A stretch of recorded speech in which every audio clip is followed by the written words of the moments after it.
On the morning of February 28, 1975, a train driver named Leslie Newson left his flat in South London with £240 in his pocket, money he had planned to use after his shift to buy his daughter a car, and by 8:46 that morning he was dead, along with 42 of the 300 people sitting behind him, killed in what remains the worst peacetime accident in the entire history of the London Underground, caused by something no investigation, no autopsy, no inquiry, and no amount of time has ever been able to explain.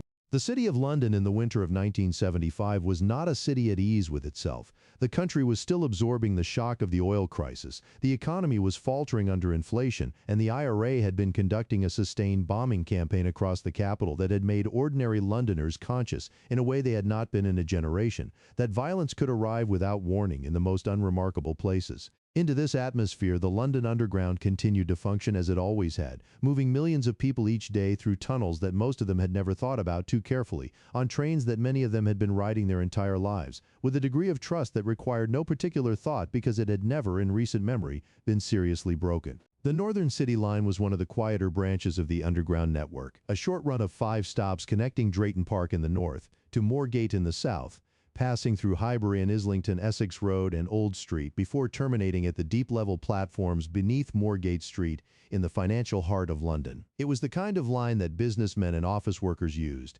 a functional, unpretentious stretch of track that served a functional, unpretentious purpose, and on a weekday morning it filled with exactly the kind of people you would expect: briefcase carriers, commuters in overcoats, young workers reading folded newspapers. It was not glamorous and it was not famous. It was simply part of the invisible machinery of a working city, and on that particular Friday morning, it was packed. Moorgate Station was something that most passengers passed through without looking at very carefully. Below street level, it was a complex of 10 platforms serving multiple lines. The deep-level platforms, numbered 7 through 10, belonged to the Northern City Line, and it was Platform 9 that served the southbound service from Drayton Park, the terminal platform where trains arrived and stopped. The end of Platform 9 was not like the end of a through-station platform. It was a dead end in the most literal sense. Beyond the edge of the platform itself, the track continued for a short distance into a sand drag, a narrow trough of compacted sand designed to slow any train that failed to stop in time. Past the sand drag was a short overrun tunnel, roughly 67 feet long, built into the rock and earth beneath the city. At the far end of that tunnel was a wall. There was a red warning light on a post at the entrance to the sand drag, a permanent signal with no function other than to announce the obvious. This was the end of the line, and there was nowhere left to go. What made Platform 9 genuinely unusual, and what almost nobody at the time would have had reason to know, was that the overrun tunnel had been built to accommodate full-size mainline railway carriages, not the smaller tube stock that actually ran on the Northern City Line. The gap between the walls of that tunnel and the sides of a tube stock carriage was large enough that a train entering it at speed would not simply stop against the wall. The carriages would telescope, climb over one another, compress, and fold. The geometry of that space had never been tested in an emergency. It was about to be. The train that arrived at Drayton Park for the morning service was a set of 1938 tube stock, a class of rolling stock that had been running on the Underground for nearly 4 decades and was still considered reliable despite its age. It consisted of 6 carriages, and by the time it departed for its final run at 8:38 that morning, it was carrying approximately 300 passengers, which was not unusual for the height of the Friday rush hour. The journey to Moorgate took just a few minutes, and the final leg from Old Street, the last stop before the terminus, lasted approximately 56 seconds. The driver was a 56-year-old motorman named Leslie Newson, who had been assigned to the Northern City Line for the previous 3 months and had already completed the route several times that same morning without incident. Between his earlier shifts, Newson had spoken with colleagues in the usual way, joking about the tea he was looking forward to, asking them to leave enough milk and sugar. Nothing about his manner that morning, by any account that was later gathered, suggested a man who was anything other than exactly where he expected to be, doing exactly what he had come to do. He departed Old Street at 8:44 and entered the final stretch of tunnel toward Moorgate. In those 56 seconds, the entire sequence of events that would kill 43 people began to unfold, and by the time anyone realized something was wrong, there was no longer any time to prevent it. The 2 rail workers who were standing on Platform 9 that morning described what they saw with a precision that comes from the particular clarity shock sometimes produces in memory. The train appeared in the tunnel mouth at the far end of the platform, traveling at a speed that was immediately wrong. The approach limit for that section was 15 miles per hour. The train was not traveling at 15 miles per hour, it was not slowing. If anything, it seemed to be maintaining speed or accelerating, moving through the platform with a purposefulness that made no sense, passing the point at which any normal stop would have begun, passing the end of the platform entirely, hitting the red warning light, plowing through the sand drag, entering the overrun tunnel, and striking the end wall at somewhere between 30 and 35 miles per hour. The impact registered at 8:46 in the morning. What happened in the overrun tunnel in the next fraction of a second was determined by that architectural fact established years before anyone was in danger from it. Because the tunnel had been built for larger stock, the first carriage did not stop against the wall. It compressed and bent upward toward the ceiling. The second carriage drove under the rear of the first, pushing its back end further into the roof. The third carriage rode up and over the second. In the space of a collision that lasted less time than it takes to blink, the front 2.5 carriages were compressed into approximately half their original length. The driver's cab, which under ordinary circumstances was 3 feet deep, was crushed to approximately 6 inches. There was darkness on the platform and a cloud of soot, and then silence, and then screaming. The first ambulance arrived at Moorgate station 8 minutes after impact. The fire brigade arrived 3 minutes after that. What they found when they descended to platform level was not immediately legible as a disaster, because from the far end of the platform the scene looked, at first glance, almost normal. A train appeared to have stopped at the platform. It was only when they moved closer, when they understood that the carriages visible on the platform were the rear carriages and that the front of the train had vanished entirely into the tunnel, that the scale of what they were dealing with became apparent. In the front section of what remained, there were people still alive, and reaching them would become one of the most demanding rescue operations in the history of the British emergency services. The conditions inside the tunnel combined every possible obstacle to effective rescue work into a single confined location.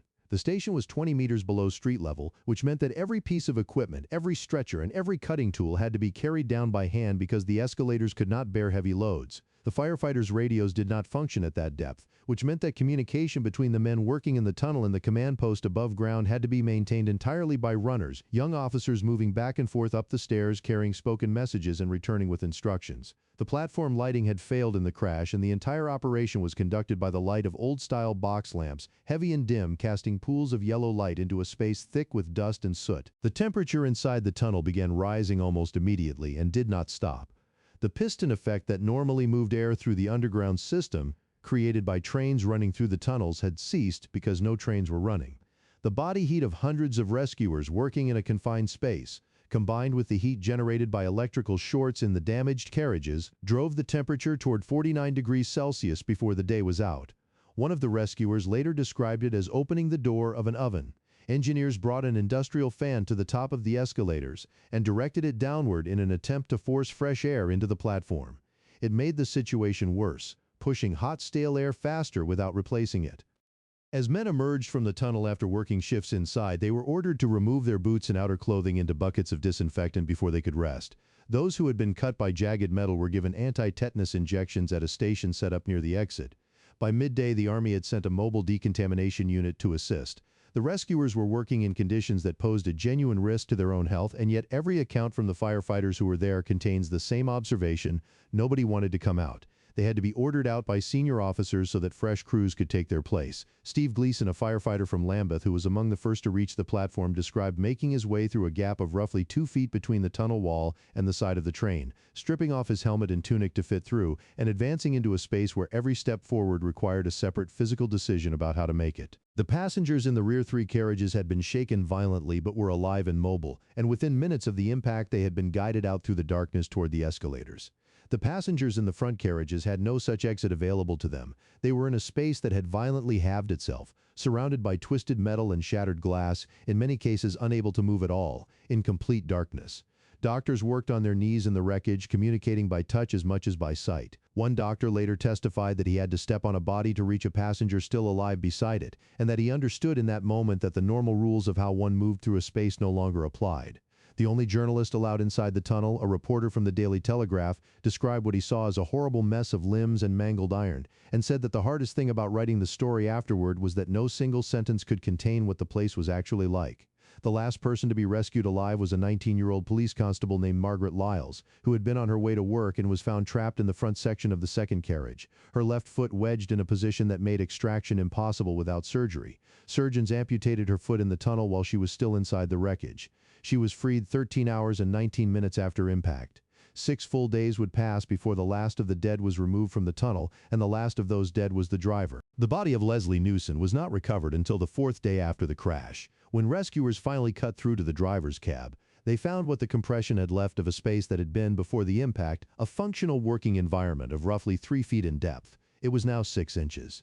The position in which his body was found became one of the most discussed aspects of the entire investigation. His left hand was near but not touching the brake handle. His right arm was hanging down to his side. His head had been forced through the windshield. His hands were not raised in front of his face, and they had not been raised when the impact came. That last detail was the one that investigators and doctors returned to repeatedly, because the instinct to raise one's hands in front of one's face in the final moment before a violent impact is not a choice. It is a reflex, as automatic and involuntary as blinking. Whatever Leslie Newson experienced in those final seconds, his body had not reacted to it. To understand why that was so remarkable, it helped to understand who he was. Newson had been working for London Transport since 1969 and had driven the Northern City Line for the previous 3 months. He was 56, a quiet man who wore his uniform in full every single shift without exception, kept detailed notes in a handwritten notebook about ways the service could be improved, and was known to his colleagues as the driver who slowed the train inside the tunnel and let it coast gently to the platform, the opposite of a man who pushed limits. His guard, 18-year-old Robert Harris, knew the habit well enough that its absence on the morning of February 28 would have been, had there been time to register it, immediately noticeable. In his satchel recovered from the wreckage were his rulebook, a supply of sugar for his tea, and that notebook. These were not the belongings of a man who had come to work that morning with anything other than the intention of finishing his shift and buying his daughter a car. The investigation that followed examined every mechanical component of the train, every piece of track, every signal along the route, and found nothing wrong with any of them. The brakes were tested on identical rolling stock and found to be functioning normally. The dead man's handle, the device that required the driver's continuous pressure on the controller for the train to keep moving, had been depressed when the train crashed, meaning Newson's hand had been on it. He had not fainted or fallen from his seat. He had been sitting upright, and the witnesses on the platform who watched the train come in at speed described a driver who appeared to be staring forward, showing no visible sign of distress, neither reacting to their presence nor responding to the red light passing at his window. He did not look like a man in an emergency. He looked like a man at work. The post-mortem examination found no evidence of a heart attack, no stroke, no epileptic seizure, and no drug use. A blood alcohol reading placed him precisely at the legal driving limit for the period, which became briefly controversial until it was established that other victims recovered from the same high-temperature conditions also showed elevated post-mortem readings, a known artifact of decomposition in extreme heat. The pathologists concluded the reading was not meaningful as evidence of intoxication. There was no physical condition that the medicine of 1975 could name or identify as having caused what happened. The week before the crash, his guard had reported that Newson had overshot a platform on 2 separate occasions on this same road. The incidents had been noted and not followed up. Nobody had asked why. The official inquiry conducted by the Department of the Environment concluded after 4 days of hearings and was published in March of 1976. Its central finding was that the accident had been caused entirely by the behavior of the driver during the final minute before impact. It did not speculate on the nature of that behavior. It did not attempt to explain what had happened inside Newson's mind or body in those 56 seconds. It simply recorded that the train had not stopped and that responsibility lay with him. The 900-page transcript of the inquest was assembled at considerable effort but was not formally entered into evidence at the proceedings. Key operational documents, including the train registers from the signal cabins, the timetable for the Highbury branch, and the technical specifications of the braking system, were similarly excluded. The question the inquiry set out to answer remained, at the end of it, unanswered. 2 medical conditions were later proposed by doctors reviewing the case. The first was transient global amnesia, a temporary disruption of blood supply to the temporal lobe that produces a complete absence of new memory formation, during which a person can continue to perform deeply habitual tasks without any awareness of their environment or circumstances. The second was a kinetic mutism, a condition in which a person appears alert and responsive, but is in fact incapable of initiating any voluntary movement or action. In either case, the person would look to any outside observer exactly like a man driving a train. The cause of what happened on Platform 9 has never been established. The file on Leslie Newson contains no answer, only the accumulation of everything that was ruled out and the silence where an explanation should be.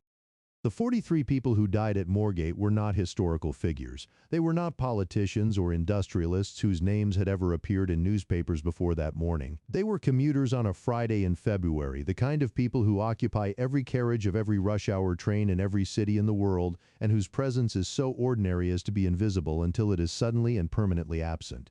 There were office workers and students and a young police constable on her way to her shift. There were people who had made that journey hundreds of times, and people for whom that morning was the first time. There was nothing that separated them from the hundreds of people on the same service who survived, except the carriage they had chosen to stand in. 3 weeks after the crash, a memorial service was held at St. Paul's Cathedral. Nearly 2,000 people attended, filling the nave in a gathering that was both a formal civic act of mourning and something more difficult to name than that. The grief in the room was layered with the disquiet that disasters without explanation produce, the sense that something had been taken without leaving behind even the cold consolation of a reason.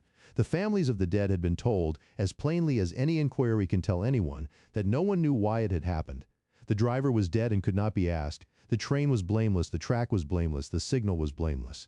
There was no one to be angry at, which meant the anger had nowhere to go and the grief had no floor beneath it. The first permanent memorial to the victims was unveiled in Finsbury Square in 2013, a plain marble slab bearing the names of all 43 people who died, along with a tribute to the emergency workers who saved as many as they did. This was 38 years after the crash. A second memorial plaque was added to the wall of Moorgate Station the following year. The delay was not deliberate neglect, but it carried a meaning regardless. For nearly 4 decades, the worst peacetime disaster in the history of the London Underground had no fixed physical marker in the city that had absorbed it, no place where the dead could be named out loud in the street where they had died. The rescue workers who had spent 6 days inside that tunnel carried what they had seen with them for a long time, and many of them carried it without support. In 1975, there was no formal name for the condition that many of them developed in the weeks and months that followed, no structured protocol for what to do when a person who had performed extraordinary acts in a catastrophe found that they could not sleep or function normally in the aftermath. The language for what we would now call post-traumatic stress disorder did not yet exist in common use, and the culture of the emergency services did not encourage the kind of disclosure that might have helped. The retired firefighter Frank Nice, who had arrived at the tunnel entrance late in the afternoon of the crash day to relieve the first crews and found himself working through the night in conditions that his training had not prepared him for, said years later that the sights and the smells of those 6 days were things he would never be able to forget, and that he had spent a long time not talking about them before he began to understand that not talking about them was itself a form of damage. Many of the men who were at Moorgate did not speak publicly about what they experienced for years. Some never did. Pont Moorgate is still there. It is still in use, still a dead-end terminal, now operated by Great Northern Railway rather than London Underground. The hydraulic buffer at the end of the track has been replaced. The tunnel entrance bears what appears to be damage from that morning, though it is impossible now to say with certainty.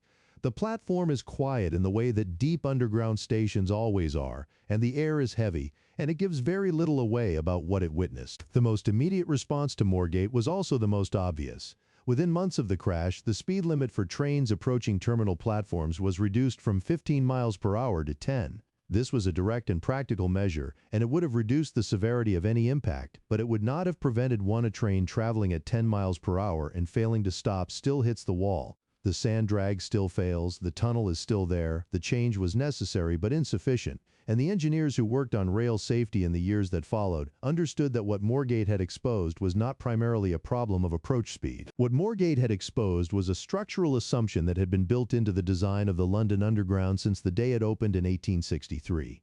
That assumption was simple. A trained and conscious driver will always stop the train. Everything about the way the system had been designed, from the placement of warning lights to the existence of sand drags to the layout of overrun tunnels, was predicated on the idea that a human being with their hands on the controls would, in the worst case, make a late stop. The possibility that a driver might be physically present, visibly upright, apparently alert, and yet entirely absent from the act of driving had not been designed against, because designing against it requires acknowledging something that institutions tend to resist, that human beings are not reliably mechanical, that the body and the mind can fail in ways that leave no trace and give no warning, and that any system which places a single person as the final barrier between safety and catastrophe is, by definition, a system with a gap in it. In 1978, 3 years after the crash, that gap was addressed. A new system was introduced at all dead-end terminal stations on the Underground, a device that monitored the speed of any incoming train and, if the train exceeded 12.5 miles per hour without the driver applying the brakes, triggered the emergency braking system automatically. The driver did not need to act. The driver did not need to be present in any functional sense. The train would stop because the system would stop it. The device was officially designated TETS for trains entering terminal stations, but it became known almost immediately by a different name. It was called the Moorgate Protection, and it still is. The Moorgate Protection is a specific piece of engineering, but it represents something larger than itself. It represents the moment at which the designers and operators of the London Underground accepted, formally and in hardware, that human reliability could not be the last line of defense. This was not a radical philosophical position. It was a practical engineering response to an event that had made the cost of the previous assumption unmistakable. But the shift it encoded had implications that extended far beyond the underground, because the same assumption that failed at Moorgate had been failing in other industries at other times, and the response that engineers and institutions developed in those fields followed an identical logic. In aviation, the period from the late 1970s onward saw the development of crew resource management, a systematic approach to cockpit culture that addressed the discovery, made through the analysis of dozens of accidents, that crashes were not primarily caused by mechanical failure or ignorance, but by the failure of human beings to communicate, to share information, to challenge authority, to maintain situational awareness under stress. The accidents that drove this development were not identical to Moorgate, but the underlying problem was recognizable. An experienced, trained human being had nonetheless failed to perform a critical action, and the system had no backup. The response in aviation was not to train pilots harder, it was to redesign the operating environment so that the failure of a single person, for whatever reason, could not by itself produce a catastrophe. In nuclear power, the accidents that defined the late 1970s and 1980s produced similar reckonings. In the cases that were most carefully studied, the immediate cause of the disaster was human error, and the investigation revealed that the system had been designed with an implicit confidence in human judgment that the actual behavior of human beings under pressure did not support. The response was the development of passive safety systems, mechanisms that did not require human action to function and that would bring a reactor to a safe state regardless of what the operators did or failed to do. The terminology was different from what the engineers at London Underground had used. The logic was identical. Medicine took longer to arrive at the same place, but it arrived. The checklists that are now standard in operating theaters and intensive care units, the double verification protocols for medication dispensing, the structured handover procedures between clinical teams, all of these are responses to the same fundamental insight, which is that trained, experienced, well-intentioned human beings make errors. That those errors are not primarily the result of incompetence or carelessness, and that the appropriate response is not to demand that human beings be more reliable, but to build systems that remain safe when they are not. What makes Moorgate unusual within this lineage of disasters that generated safety systems is that the cause of the human failure was never identified. Leslie Newson's reason for not stopping the train was never established. Every other major disaster that produced a shift in safety thinking had at its core a chain of events that could be traced and ultimately understood, even if that understanding came too late. Moorgate produced a protection system without ever answering the question that produced it. The engineers did not need to know why Newson failed to stop. They needed only to know that he had, and that the next driver to fail in the same way, for whatever reason, would not have the same consequences. This is perhaps the most important thing that Moorgate teaches, and it is a lesson that cuts against the instinct that disasters produce, which is the instinct to find a cause, assign a blame, and fix the specific thing that broke. The specific thing that broke at Moorgate was Leslie Newson, and Leslie Newson cannot be fixed. He was not a defective component that could be replaced. He was a human being who, for reasons that will never be known, failed to perform a task he had performed correctly hundreds of times before. The inquiry blamed him and closed. The city mourned and moved on. And yet the protection that was built in the years after his death does not presuppose that the next driver will be any more reliable than he was. It presupposes the opposite. It was designed on the assumption that another Leslie Newson will sit down one morning at the controls of a train heading toward a wall, and that when he does, the wall should no longer be there. The correct response to that failure was not to find better drivers, it was to make the consequences of driver failure survivable, and that is what the Moorgate protection did. Every train that approaches a dead-end terminal on the London Underground today is monitored by a system that does not know or care whether the driver is alert, distracted, ill, or gone, in the way that Leslie Newson was gone on a Friday morning in February of 1975, sitting upright at the controls, apparently watching the track and entirely elsewhere. The system watches. If the train does not slow, the system acts. The driver's state is no longer the last line of defense. There is a version of this story that ends with the memorial in Finsbury Square, with the 43 names in marble, with the plaque on the station wall, with the grief of the families and the silence of Platform 9 far beneath the city. That version is true and it matters. But there is another version that ends every single day invisibly, in the operation of a system that absorbed a disaster it could not explain and built out of that inexplicable event a protection against its own recurrence.